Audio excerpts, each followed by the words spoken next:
BJP के राष्ट्रीय अध्यक्ष जेपी नड्डा इस वक्त रैली को संबोधित कर रहे हैं, क्या कुछ कह रहे सुनते हैं। तो ये स्थिति आकर के खड़ी हुई है। जहां तक हॉस्पिटल्स का सवाल है, वो तो हॉस्पिटल ही कोमा में चला गया है, अपने आप में ही कोमा में चला गया है। यह परिस्थिति आकर के खड़ी हुई है और ये सारी स्थितियों में हम एक ही बात कह सकते हैं कि आज अगर उड़ीसा चल रहा है तो वो नाथों के नाथ जगन्नाथ जी की कृपा से चल रहा है। बाकी कसर किसी ने नहीं छोड़ा है। कोई बीजू जनता दल के नवीन पटनायक की सरकार ने कोई कसर नहीं छोड़ी है। इसको भी हमको ध्यान में रखना चाहिए।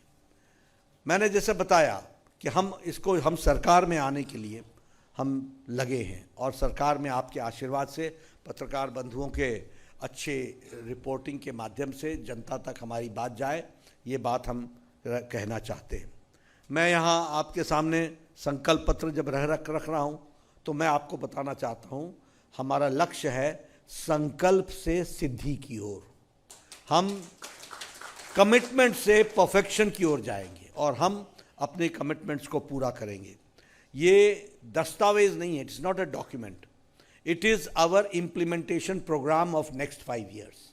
हमारा इम्प्लीमेंटेशन प्रोग्राम है और मैं यहाँ शेयर करना चाहता हूँ, जब हमारी सरकार बनेगी, जैसा हर सरकार में हम करते हैं, जिस दिन हमारी सरकार बनती है उस दिन सब कमिटी में कैबिनेट कमिटी फॉर मैनिफेस्टो सब कमिटी बनाई जाती है और हम एवरी मंथ अपने मैनिफेस्टो को मॉनिटर करते हैं ताकि हम 5 years में अपने मैनिफेस्टो को पूरा कर लें।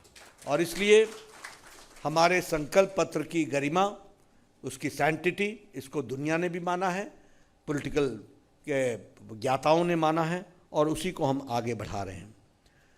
जब मैं संकल्प पत्र की बात बोलता हूं तो सबसे पहली बात यह है कि हमारा लक्ष्य होगा कि ये जो सर्वव्याप्त दुर्नीति है, ऑल स्प्रेड करप्ट प्रैक्टिसेस हैं बीजेडी की, इसको हम समाप्त करेंगे और करप्शन के खिलाफ, करप्शन पर हम ज़ीरो टॉलरेंस रखेंगे और जो स्कीम्स होंगी, जो रेवेन्यू जनरेट करेंगी, वो pie will be spent on the welfare of the people of Odia, for welfare of Odia, और उड़ीसा के लोगों के लिए वो लगेगा।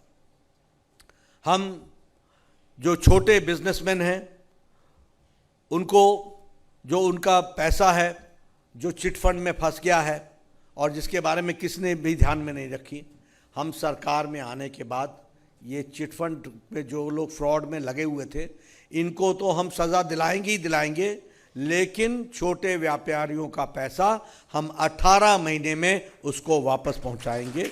इसके लिए हम काम करेंगे। उसी तरीके से जो रेवेन्यू हमको मिनरल से जनरेट होगा, वह लेजिटिमेट माइनिंग से जनरेट होगा, वह उड़ीसा के प्रोग्रेस के लिए पाई लगेगा। उसके लिए हम काम करेंगे।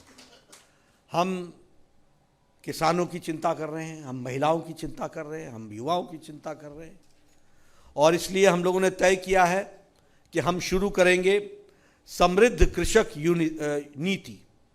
और ये समृद्ध कृषक नीति के तहत हम पैडी के लिए, प्रोक्योरमेंट के लिए 3100 रुपये, 3100 रुपीज़ पर क्विंटल पर हम प्रोक्योरमेंट करेंगे, पर क्विंटल।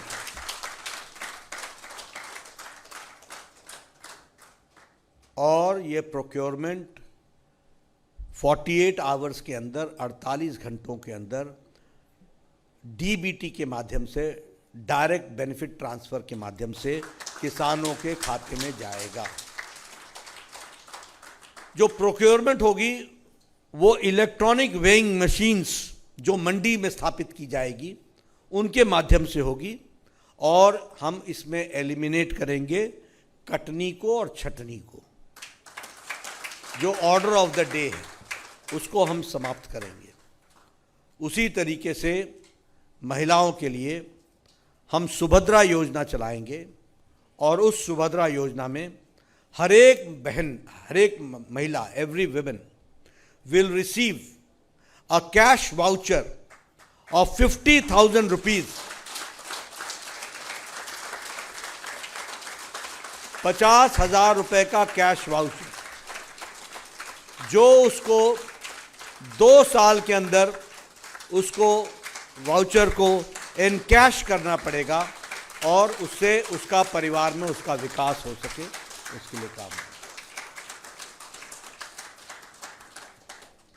उसी तरीके से हम हर एक मेट्रो सिटी में उड़िया भवन इस्टेब्लिश करेंगे, ताकि हमारे लोग देश भर में जो विकास के दृष्टि से जाते हैं उसको हम सहयोग कर सकें और उनका वहाँ पर प्रवास को हम सुगम बना सकें। इसलिए हर मेट्रो सिटी में उड़िया भवन बनेगा, उसके लिए हम काम करेंगे। हम लोगों ने तय किया है कि आने वाले 5 साल में 2027 तक, अगले 3 सालों में 2027 तक हम 25 लाख लखपति दीदी बनाएंगे और उनको हम